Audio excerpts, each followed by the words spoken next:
Hey, how are you? I've been talking about life experiences and what are the life experiences that impacted you the most and you'll even think about and take to your grave. And the last one I talked about traveling, meeting new people. This one going to talk about dogs. My first experience with a dog was my parents who adopted me. They had brought their German Shepherd over from Germany, and I call him the snapping jaws of death because he was a trained German Shepherd, and I wouldn't interact with him because all it was opening up the basement door and it was snapping jaws, and that's just the kind of dog he was. He was a trained dog.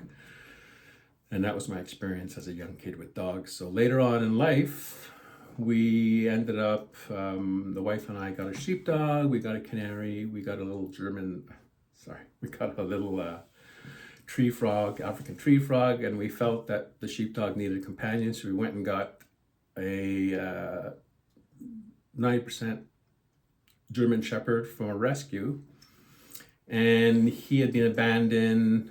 We got him from the SPCA. He was underweight, he was blind in one eye, and we went and walked him with our dog to test out how they got along. They got along, so we brought him home and we fed him fat balls, got him his weight up, and then he started playing with the dog. And then I was taking him for walks, and I would come home and I would look through the window door and he would be actually spinning around in circles, waiting to go for a walk when I came home from work. He would be waiting at 5 to 5 before I came into the driveway, sitting by the sitting against the wall. And there was actual a black grease mark where he was sitting. So I would take him to the forest and take him for walks, and he became my constant companion in some ways. And then at one point I ended up hugging him in the certain part of the forest where we had the paths cross. I would just hug him. I would just lean over and hug him every day.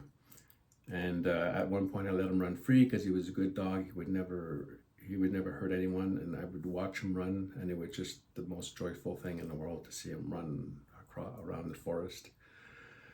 So after many years, he ended up getting old, and we had to bring him, and Suzanne took him to the vet, and I said my goodbyes.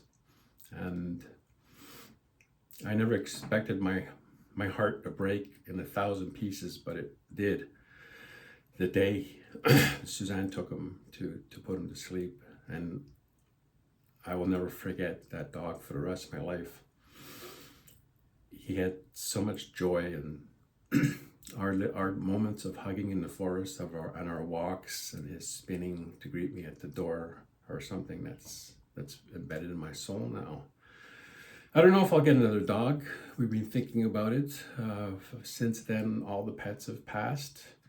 But I will tell you, that is a life experience that really just did not expect to have a dog have that kind of impact on my life, to have that kind of unconditional love. And I'll carry him in my heart for the rest of my life. So I hope you have those same experiences as well. Thanks.